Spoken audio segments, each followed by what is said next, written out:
Love marriage उसकी कमजोरी है और शैतान आपकी कमजोरियों को फायदा उठा के जो चीज आपको 6 महीने में मिल सकती है 21 साल और 14 साल लगवाता आपकी लाइफ में। अपने फादर लिखा अपने भविष्यवक्ताओं की, परमेश्वर के दासों की गवाही को सुनो और उसको फॉलो करो। उसने कहा क्योंकि वो आपके लिए परमेश्वर ने बनाई है। 14 साल उसने लड़कियों के लिए सेवा की। अभी भी लाबान 7 साल और उसको फंसाना चाहता था वहां पे। मिरेकल हुए याकूब की लाइफ में, परमेश्वर ने उसे छुड़ाया, उसे दर्शन दिए, भेड़ बकरियों वाला मिरेकल उसकी लाइफ में किया कि जब वो चित कपड़े बच्चे चाहता था चित कपड़े होते थे, काले जाता था काले होते थे, व्हाइट जाता था व्हाइट होते थे। मिरेकल किया, पर उसके कारण कि वो इमोशनल था और अपने इमोशंस को फॉलो करता था, उसको अपनी लाइफ में दुख भी झेलने पड़े।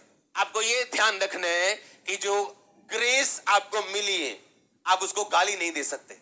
अगर आप स्पिरिचुअल हैं तो आपको ये समझना चाहिए मेरे आसपास जो हो रहा है वो क्यों हो रहा है।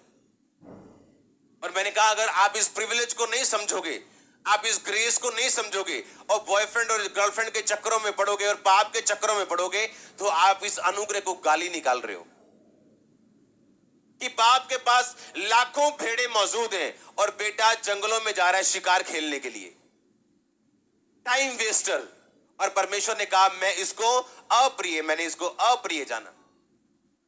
याकूब को मालूम है कि मेरे बाप ने मेहनत नहीं की ये सब कामों के लिए कि मेरे धर्म और राज्य की खोज कर, सब वस्तुएं तेरे पीछे पड़ के अपने आप आएंगी तेरे पास। तो मेरे बाप ने इन चीजों के लिए मेहनत नहीं की। वो शाम को ध्यान करने के लिए मैदान में जाता था, मैं भी प्रभु की ओर ध्यान लगाऊंगा और परमेश्वर मेरा इंतजाम करेगा। पर बाइबल कहती है उसने अपनी आंखों की बात को सुना और 14 साल उस घर में सेवा करता रहा जहां उसकी अपनी सेवा होनी चाहिए थी, पर वो सेवा करता रहा। कुछ डिसीजन आप लेते हो और परमेश्वर आपको मना नहीं करता, पर आपको उसका असर भी अपनी लाइफ में नजर आता है। परमेश्वर आपको छोड़ता या त्यागता तो नहीं है, पर आपको सफरिंग्स में से गुजरना पड़ता है।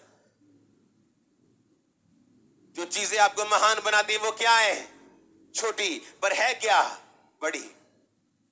ये क्या आपको नहीं पता आपके फादर की टेस्टिमनी क्या है, क्या आपके स्पिरिचुअल मेंटर की टेस्टिमनी क्या है? तो उसकी टेस्टिमनी को क्यों नहीं फॉलो किया जाए और अपनी लाइफ में वो ब्लेसिंग्स हासिल की जाए। और ये पॉसिबल था, सुलेमान ने किया ऐसा, अपने बाप की तरह चला वो और अपने बाप की तरह बना वो।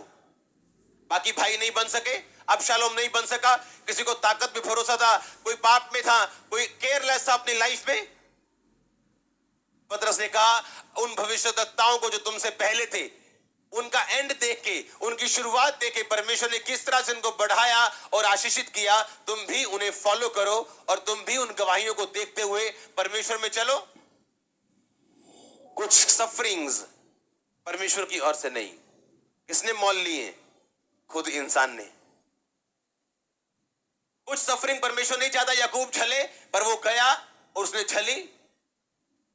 अपनी मां की बात को सुना, अपने पिता से झूठ बोला, उसकी आशीष ली और भागना पड़ा उसे, जबकि वो ये नहीं जानता था कि ये आशीष पहले से उसकी है, क्योंकि पहलौठा होने का अधिकार उसका भाई उसे बेच चुका है। कोई आशीष, कोई ब्लेसिंग जो गलत रीति से, वचन से बाहर होके आपको मिले, वो एक्चुअल में आपको तंग करेगी बाद में।